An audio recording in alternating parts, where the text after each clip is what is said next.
The Academy wasn't a school, it was a civilization. A sprawling orbital habitat orbiting a red dwarf star, home to 10,000 species and minds. Here, Berkori architects built towers of liquid stone. Here, Aurelian thinkers bent photons into memory crystals. Here, humans were novelties. Eager, untested, naive. Jenna arrived late for her first class, Advanced Material Dynamics. The lecture hall was shaped like a giant amphitheater, its air thick with the scent of plasma and ozone. Professor Ferric Theric, a massive reptilian alien with dark crystalline scales, towered over the students. The universe, he said, is forged through destruction. You will learn the same. The assignment: forge a weapon capable of cutting through composite alloy. No automation, no AI assistance. Pure craftsmanship. To most, this was ritual. To Jenna, it was challenge. She found her lab partner, a quiet human named Rexil Danar, soft-spoken, precise, the kind who followed the rules because they made sense. He looked at her cluttered station and sighed. You don't have a plan, do you? I've got 10, she replied. And none of them are safe. While other students reached for steel, carbon, or crystalline alloys, Jenna walked straight into the xenobiology wing and emerged with something wrapped in sterile film. A bone, long and slightly translucent, humming with latent energy. That's illegal, Rexel muttered. Only if you get caught.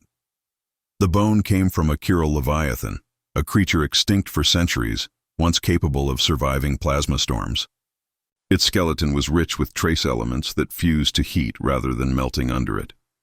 Inside the forge, Jenna worked like a conductor. Flames danced to her rhythm. Alloy dust and biocompounds twisted in midair under magnetic pressure. The bone slowly absorbed the plasma heat, shifting color from pale ivory to obsidian black.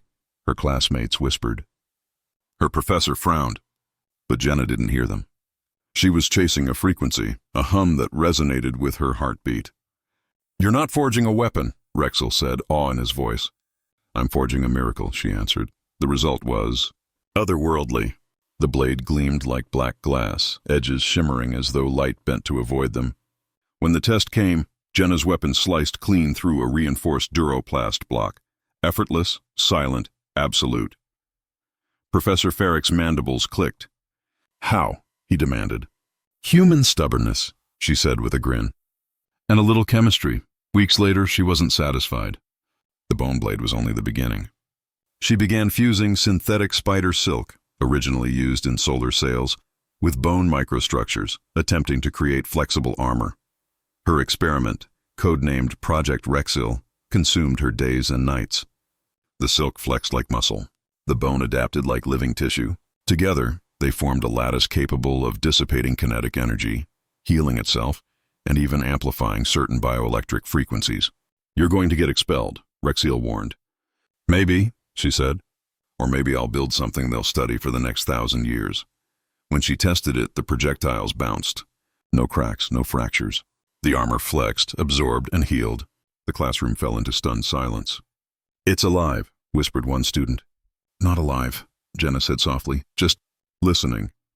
Then came Hegemon Systems, a corporate military conglomerate that funded much of the Academy's research. They wanted her designs, her methods, and her silence.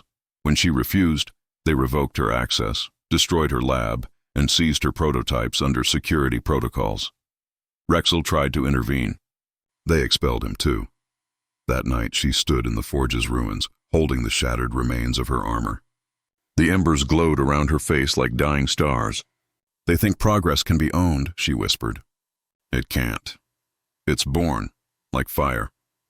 She smuggled the surviving core of her design, the Rexil seed, aboard a mining vessel bound for the outer rim.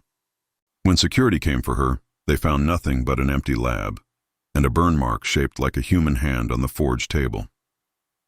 10 years later, rumors whispered across the frontier. A human woman in living armor, wielding a blade of pale light, defending colonies from raiders and biomechs. Some called her the ghost of the forge. Others called her the bone forger of Hadar. Rexil, now a freelance researcher, tracked the legends to a jungle world called Nyara 9, half swallowed by vines and ruins. When he found her, she was alive, older, scarred, eyes glowing faintly from nanite symbiosis. I told you I'd finish what I started, she said, smiling faintly. You built this world, he whispered. A forge in the middle of nowhere. No, she said. A beginning. Together they reignited her project, not for war but for renewal. The armor grew trees instead of weapons, healed wounds instead of tearing flesh. Her living metal became the seed of a new frontier, a union between technology and nature.